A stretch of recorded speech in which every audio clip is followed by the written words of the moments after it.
Hello, Andres. My name is Sean Everett. I am the website analysis expert over at Zucor Marketing. Thank you so much for talking with Eric.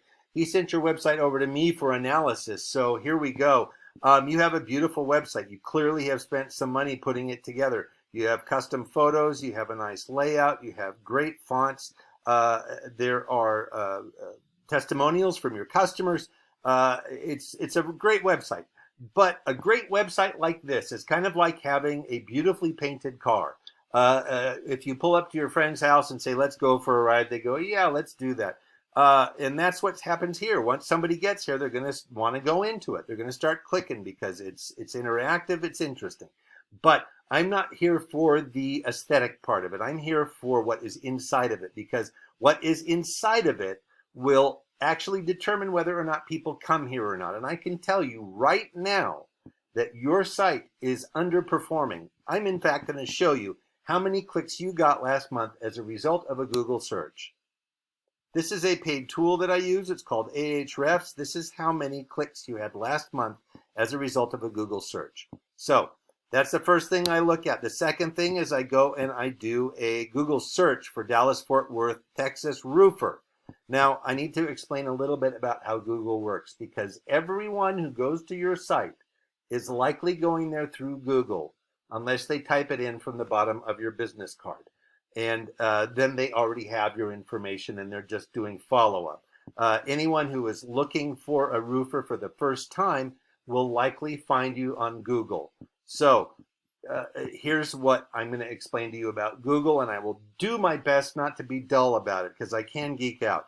Now, the first things we see here are the paid listings, and those are, people think of those a little suspect. They think, why would you need to be paid to be on a list of the best?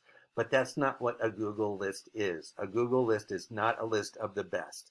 The Google lists that we have are, well, let me show you this first.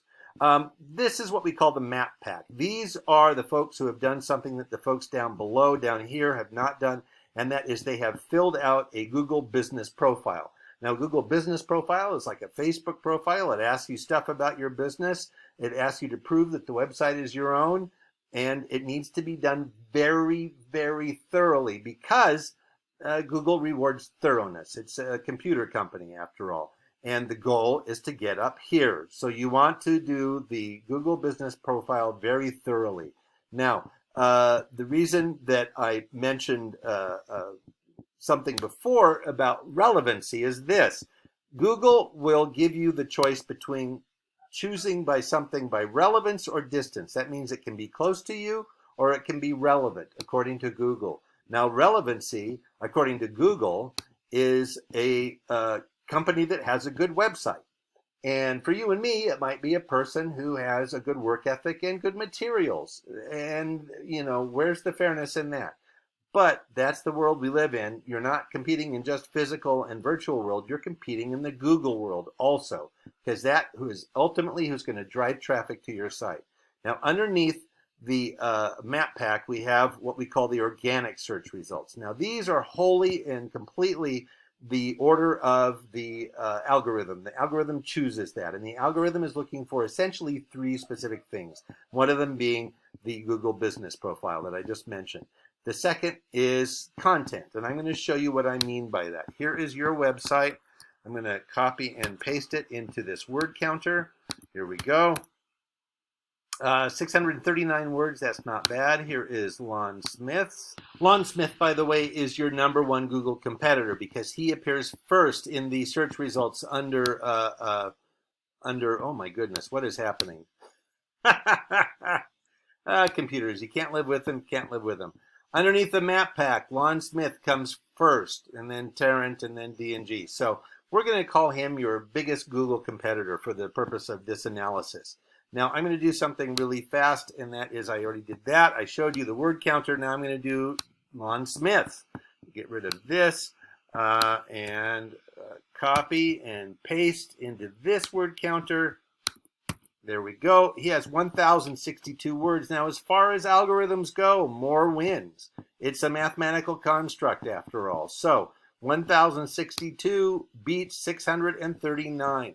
However, Lon Smith does not have enough words to satisfy Google. Google wants 1,500 words. The only reason he appears above other people is because he probably has more. If you had 1,500 words, Google would definitely make you higher in the search results. And the higher in the search results are, there is a money payoff to that. There absolutely is. So let me show you what I'm talking about, because all words are not the same. Your 639 words might actually be much better than you think, because we're talking about keywords. Now, keywords are words that you would expect to have in your industry. For instance, when I do this search here, Google takes all of the web pages that appear after this, strips out all the words, counts them, and says, this word appears the most, so this is keyword number 1, this appears second, this is keyword number 2, and so on.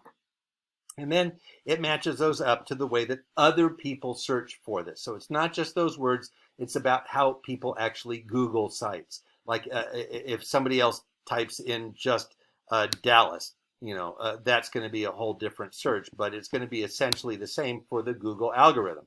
Now, you had 0 keywords, and those keywords are, like I said, the ones that Google expects you to have in them. That's why you're not ranking high. Lon Smith has 774 of those words. Those are words that are in your industry already. Words like soffit and, TPO roof or gutters, things that I don't talk about in my regular life that you guys talk about on a daily basis. They have 774 of those. Now, here are their keywords. Dallas roofing, roofers, Fort Worth. And a lot of this is going to be like around the difference between contractors and companies, company versus companies. Those are different searches according to the algorithm, because it does not know whether something is singular or plural. It just knows what words it's looking for. There's going to be things about metal roof. There's going to be things about gutters, as I mentioned. There's going to be a variety of things and about the communities that you serve. Now, you need to get more of those in there, because clearly you are behind in that. Now, the next thing I'm going to tell you about is your backlinks. Backlinks are where you appear on a different site that refers back to your site. Now, that would be a site kind of like Yelp, for instance. Yelp would be one where people would go to it to find you. And that would have a link back to your site on it if you've claimed it and put your website on there. Now, Lon Smith has 7,600 to your 16. So again, they kind of win the foot race that Google has set up. But they have a lot of garbage backlinks. And the way that I know this is that the referring domains, there should only be 2 to 3 times the amount of these backlinks as there are referring domains. So there is a lot of cruddy backlinks on there. Let me show you what their backlinks are, which ones are good and which ones are bad. These ones at the top are good. Anything that is rated 70 and higher. So they have a fair amount of those, almost a full page of those. And they start out with, PRN Newswire. That's a company that, like, if they hadn't been involved with a charity event or something, they would have gotten in the news and there was a picture taken and it mentioned them. That's the PR Newswire. Now, underneath that is Angie.com, Crunchbase, Yellow Pages, Porch.com, Super Pages, This Old House, those sorts of things. These are the sites that you want to be on, ones that are actually germane to your industry. Those are the ones that you want to be on. Now I'm going to show you one final thing. This is where the rubber hits the road. You had 0 traffic last month, and Lon Smith had 3,900 hits from a Google search. This is the way that people found him. And the value of that was approximately $41,000 to Lon Smith. That number of people turned into that amount of cash. Now, you're leaving cash on the table if you're not higher in the Google search results.